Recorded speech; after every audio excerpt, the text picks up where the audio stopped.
Hi friends, welcome to our channel. నేను మీ MPR. Andhra Pradesh రాష్ట్రంలో ప్రస్తుతం ఒక కాంట్రవర్సీ నడుస్తూ ఉంది. ఈ కాంట్రవర్సీ ఏంటి అనేది దరిదాపుగా రాష్ట్రం మొత్తం తెలిసిపోయింది. మరీ ముఖ్యంగా మన ఉప ముఖ్యమంత్రి జనసేన అధినేత పవన్ కళ్యాణ్ గారు రాజకీయం గురించి, ఆయన పార్టీ పెట్టిన తర్వాత ఆయన నిలకడ లేని రాజకీయ తత్వం మీద, ముఖ్యంగా 2024 సార్వత్రిక ఎన్నికల ముందు ఆయన మాట్లాడిన మాటలు, అధికారంలోకి వచ్చిన 14 నెలల తర్వాత తన పార్టీ నాయకులను వీరిచ్చిన హామీలు నెరవేర్చండి అని అడిగే విక్టిమ్స్ మీదకి జాగీలలాగా వదలడంతో ప్రస్తుతం ఇది ఆంధ్రప్రదేశ్ రాష్ట్రంలో విపరీతమైనటువంటి ఒక చర్చ నడుస్తూ ఉంది. మరీ ముఖ్యంగా 2017లో ఒక గిరిజన బాలిక, 10వ తరగతి చదువుతున్నటువంటి గిరిజన బాలిక అత్యాచారం, ఆ తర్వాత మరణం అప్పట్లో సంచలనం సృష్టించింది. 2017 చంద్రబాబు నాయుడు గారు ముఖ్యమంత్రిగా ఉన్నప్పుడు ఆ పాప మరణము, అప్పటి పోలీసు అధికారులు 3 నెలల్లోనే ఛార్జ్షీట్ దాఖలు చేసిన 2017 నుంచి 2019 వరకు నోరు మెదపనటువంటి మన ఉప ముఖ్యమంత్రి పవన్ కళ్యాణ్ గారు ఎందుకు మెదపలేదో అది ఆయనకే తెలియాలి. అప్పట్లో ముఖ్యంగా ఈ సుగాలి ప్రీతి బాలిక ఎవరైతే చనిపోయారో ఆ బాలిక తల్లి సుగాలి పార్వతి అనేక పార్టీలను కలుస్తూ జనసేన పార్టీని కూడా అధినేతను కలిశారు. ఆ కేసు సంబంధించిన అనేక వివరాలతో పాటు ఒక ఫైలును కూడా ఆయనకి అందజేశారు. ఇవన్నీ చదివి ఖచ్చితంగా నేను మీకు న్యాయం చేస్తానంటూ ఒక హామీ ఇచ్చారు. ఆ తరువాత 2019 తర్వాత 2024 వరకు అనూహ్యంగా పవన్ కళ్యాణ్ జీరోతో ఎక్కడా కూడా గెలవకపోవడము, డిపాజిట్లు కూడా కోల్పోయిన తెలుగుదేశం పార్టీ, ఇక జగన్మోహన్ రెడ్డి గారు బంపర్ మెజార్టీతో ఆంధ్రప్రదేశ్ రాష్ట్రంలో విజయం సాధించి గద్దెనెక్కారు. ఆ సమయంలో ఇది ఒక ముఖ్యమైన విషయంగా పవన్ కళ్యాణ్ గారు దానిని పట్టుకొని, ఈ విషయాన్ని ఎవరైనా మహిళకు, ఆ పాపకు అన్యాయం జరిగింది కాబట్టి అప్పట్లో నిజంగా పవన్ కళ్యాణ్ గారు మాట్లాడినప్పుడు అందరూ అప్రిషియేట్ చేశారు. ముఖ్యంగా రాష్ట్రంలో పల్లెకు కూడా తెలియని విధంగా కూడా చంద్రబాబు నాయుడు గారు దీనిని పట్టించుకోకపోయినప్పటికీ పవన్ కళ్యాణ్ గారు మాత్రం సుగాలి ప్రీతి అంటూ తను ఎక్కిన ప్రతి స్టేజీ మీద ఈ మాటను వాడుకున్నాడు. సుగాలి ప్రీతికి న్యాయం చేయలేని జగన్మోహన్ రెడ్డి మరీ ముఖ్యంగా ఎన్నికకు 3 రోజుల ముందు కూడా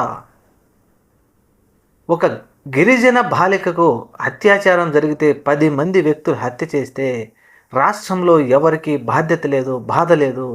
కానీ ముఖ్యమంత్రి జగన్మోహన్ రెడ్డికి ఒక రాయి తగిలితే రాష్ట్రం మొత్తం బాధపడతా ఉంది.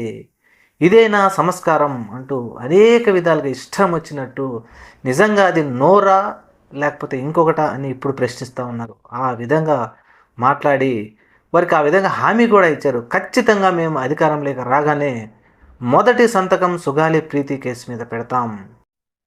3 వ్యక్తులని ముఖ్యంగా అక్కడ అరెస్ట్ చేసి కేసు ఫైల్ చేసింది.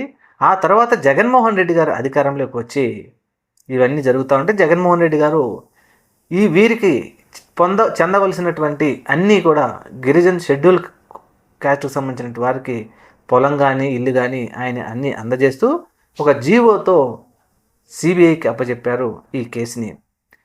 అప్పుడు అది సిబిఐ వాళ్ళు సరే, కొంతమంది ఏమో వాళ్ళు మేము చేయలేమన్నారని చేస్తామన్నారు, రకరకాలుగా మాట్లాడుతూ ఉన్నారు. అది సరే, సిబిఐ పక్కన పెడితే ఇక పవన్ కళ్యాణ్ గారి విషయానికి వస్తే, పవన్ కళ్యాణ్ గారు అప్పుడు ఇచ్చిన మాటలతో ఆశలు పెట్టుకున్నటువంటి సుగాలి ప్రీతి తల్లి సుగాలి పార్వతి 2024 సార్వత్రిక ఎన్నికల్లో విజయం సాధించి ఉప ముఖ్యమంత్రి అయిన తర్వాత అనేక మార్లు పవన్ కళ్యాణ్ గారిని కలవడం కోసం వారు ప్రయత్నిస్తే కనీసం ఆ గేటు దగ్గరకు కూడా వారికి అవకాశం కల్పించలేదు, అపాయింట్మెంట్ కూడా ఇవ్వలేదు వారిని కలవడం కోసం.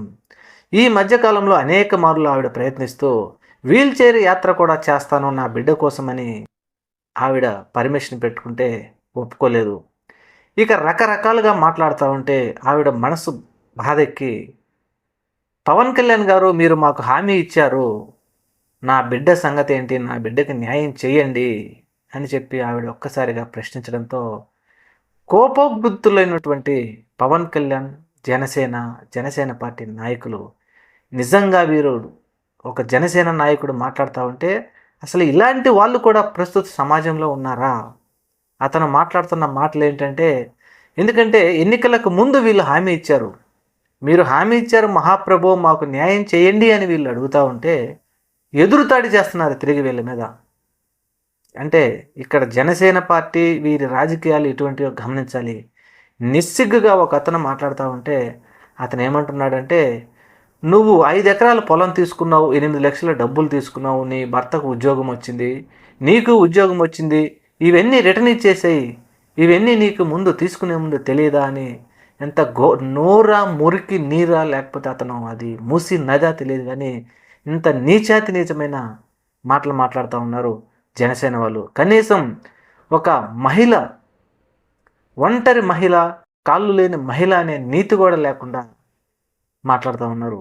జనసేన వాళ్ళని ఎంతో తేలుస్తాం, మా వలనే మీకు ఇవన్నీ వచ్చాయి.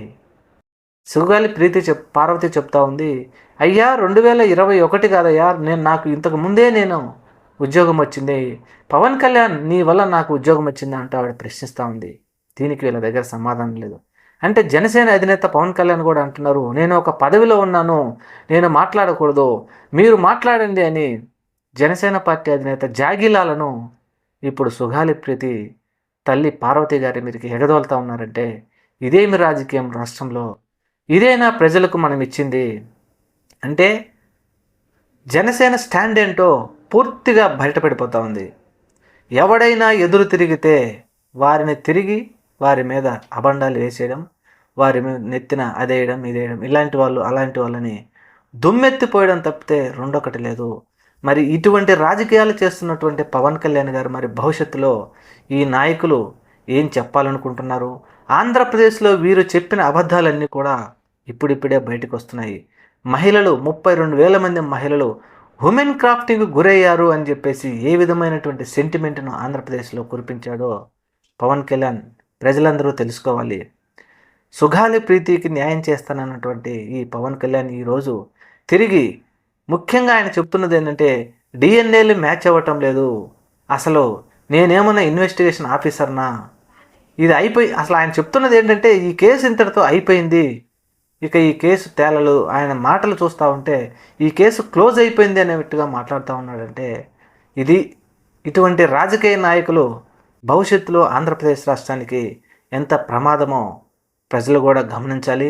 ఎందుకని ఈ మాట అంటున్నామంటే, నిజంగా వాళ్ళు చెప్తున్నట్టుగా 2021లోనే మీకు ప్రభుత్వం నుంచి అందాల్సినవన్నీ అందినాయి, ఇక మీకు ఇంతే చాలు అనుకున్నప్పుడు మరి అప్పుడు పవన్ కళ్యాణ్ పార్టీ ఎవడిది నాకుతూ మీకు మేము న్యాయం చేస్తాం, మీకు న్యాయం చేస్తాం, మీ కేసును మేము అది చేస్తాం ఇది చేస్తామని మరి ఎందుకు చెప్పకొచ్చింది ప్రజల ముందు? ఈరోజు చెప్పిన మాటలు ఆ రోజు తెలియలేదా? ఎవడు ఏం చేస్తా ఉన్నాడు అంటే రాజకీయంగా మీ అవసరాల కోసం ఏదైనా వాడుకుంటారు, అవసరం తీరిన తర్వాత వదిలేస్తారు అనేది ఇప్పుడు పెద్ద ఎత్తున విపరీతంగా ప్రజలలో ఒక చర్చ అయిపోయింది. ఒక కాంట్రవర్సీగా కూడా విపరీతంగా ప్రజలందరూ పవన్ కళ్యాణ్ గారిని దుమ్మెత్తిపోస్తున్నారు.